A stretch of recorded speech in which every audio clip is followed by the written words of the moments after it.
Obrigado a todos. Boa tarde, eu sou o Luiz Cláudio, eu sou mestrando em Educação pelo Programa de Pós-Graduação em Educação, pelo PPG-Edu, e sou orientado pela professora doutora Andréa Rosana Félix e a agência financiadora Zé Cap, e estou aqui para apresentar o trabalho, o que as pesquisas indicam para uma formação de professores de lógica e seus desafios entre os anos de 2020 e 2025. Esse é um recorte da pesquisa de mestrado que estou fazendo, iniciada em março de 2024 e que termina agora no final de março de 2026. Pode ir?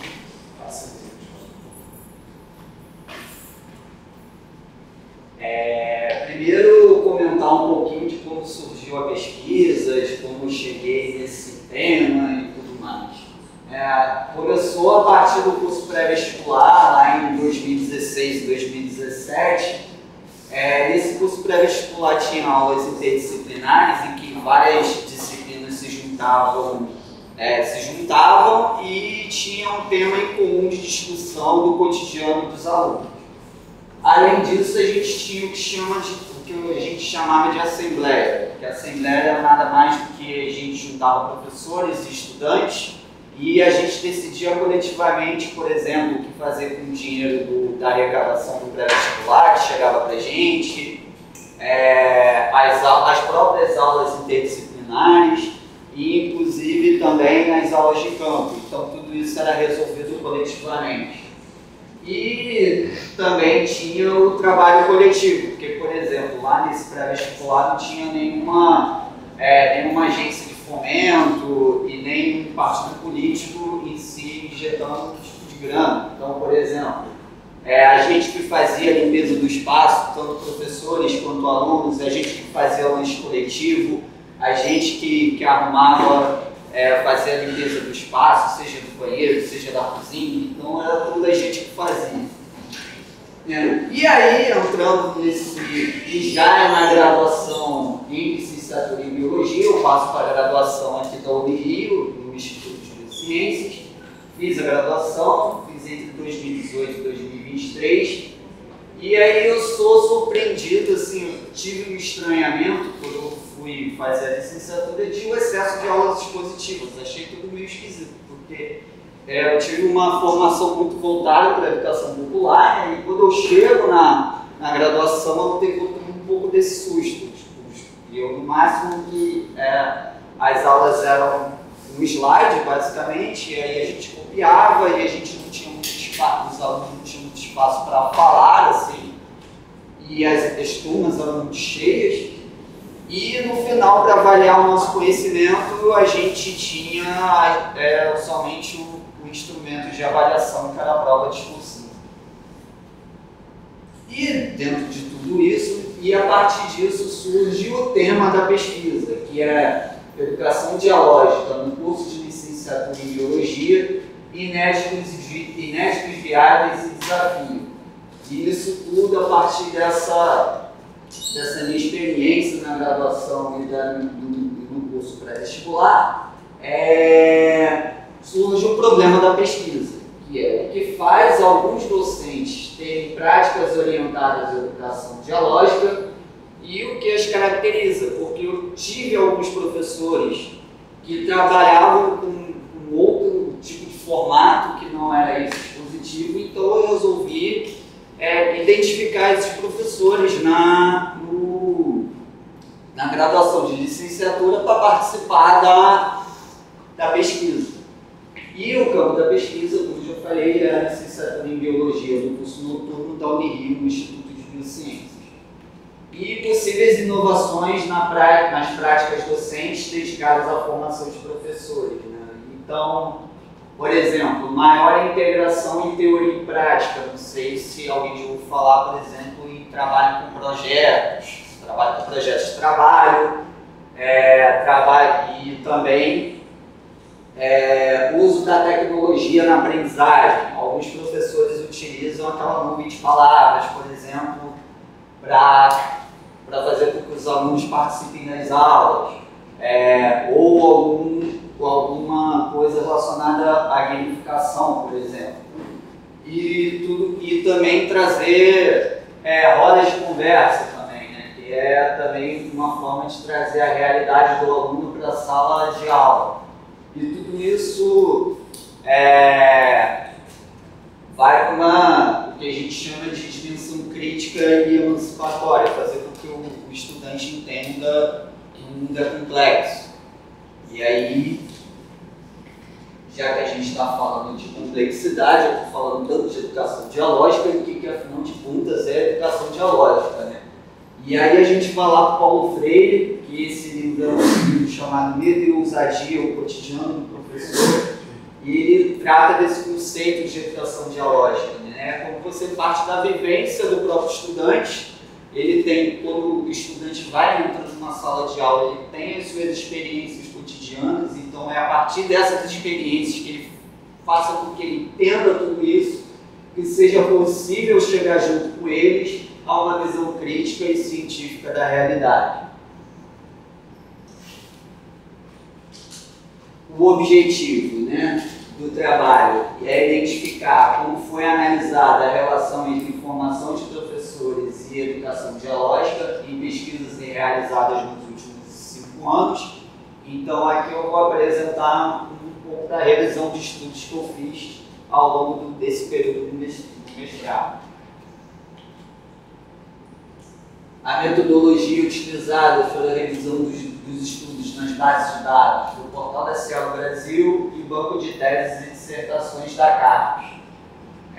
Foram selecionados apenas aqueles temas que incluíam a discussão da dialogicidade, envolvendo a formação de professores em sala de aula, em universidades ou em escolas. E aí, para identificar isso, eu precisei ler o resumo, título, palavras-chave, e caso não se encontrasse nesse formato, o texto era descartado. E aqui eu apresento as metodologias utilizadas nas pesquisas e suas conclusões. No total foram encontrados 7 estudos.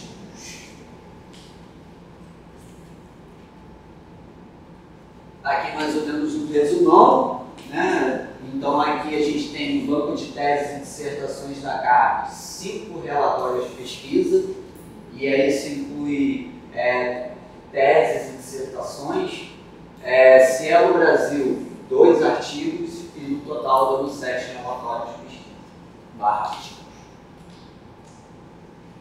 E aí a inovação desse estudo, né? Que pretende evidenciar as experiências docentes que efetivamente se estruturaram em práticas orientadas à educação dialógica, quanto contribuir para a reflexão acerca da necessidade de transformação das práticas pedagógicas no curso de licenciatura em Biologia. E a contribuição para a própria licenciatura, né? Porque é evidenciar as práticas que são orientadas à educação dialógica, vai ser com que a pesquisa contribui para a melhoria do curso de licenciatura em Biologia, para que os professores trabalhem com a dialogicidade em suas práticas e fortalecer o campo da licenciatura e da formação de professores. Resultado de discussão, né? E aí a gente vai...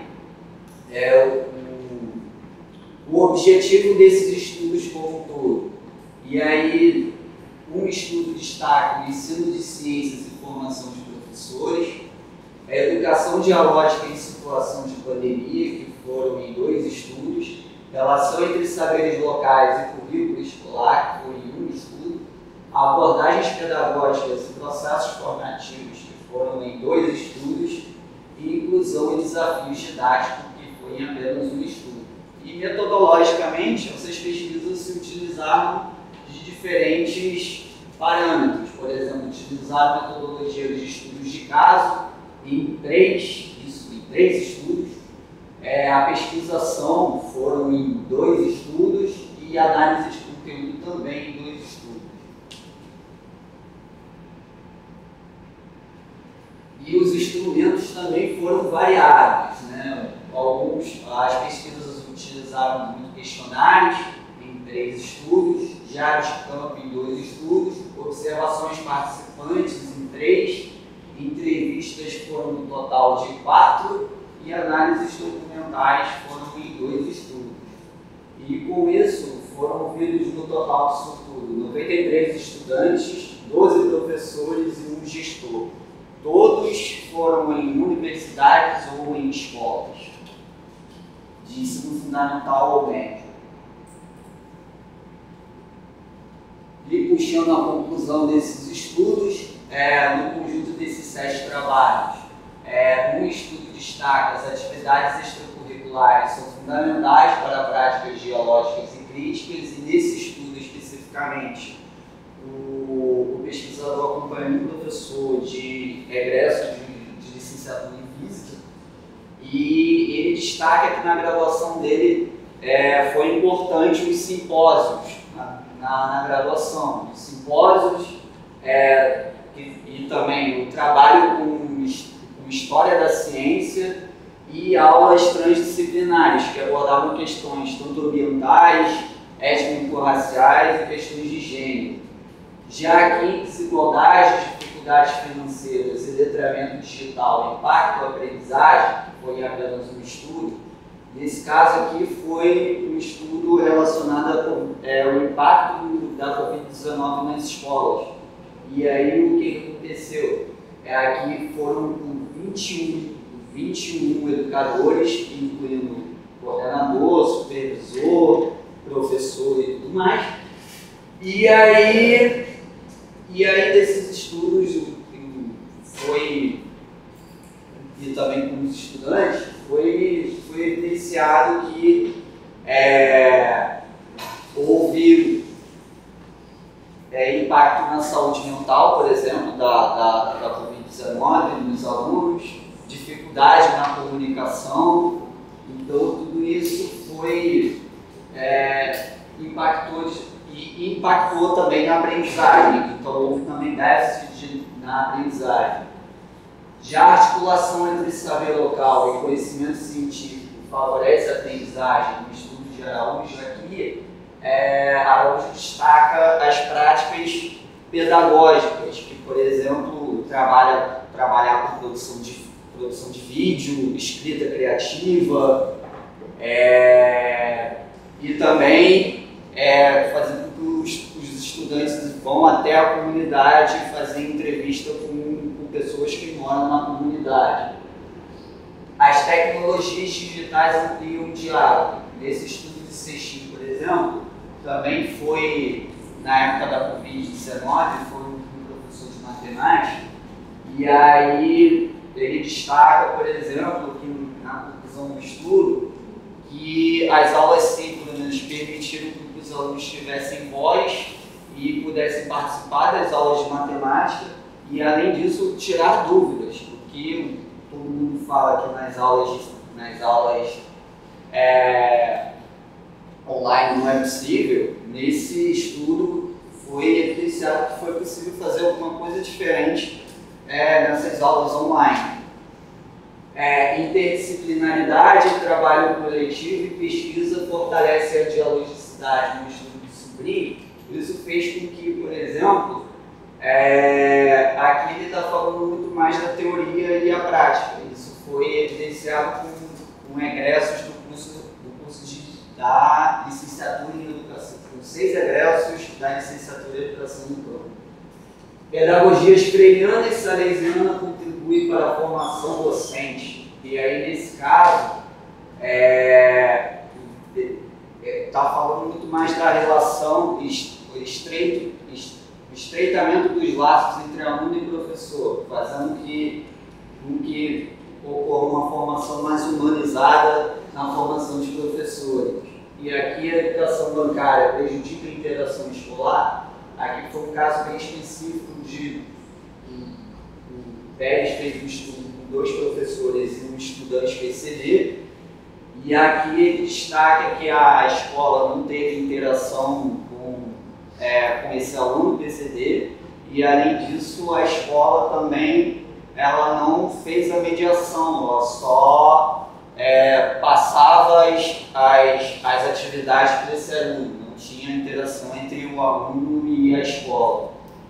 E aí, se a gente pegar todo esse conjunto assim, de esses 7 trabalhos, o que ajuda a entender o que os docentes compreendem como educação dialógica, por exemplo, aí eu vou usar minha colinha de que o conhecimento também está fora da universidade, porque muitas vezes a gente acha que o conhecimento não está fora, mas também o conhecimento ele também está fora da universidade,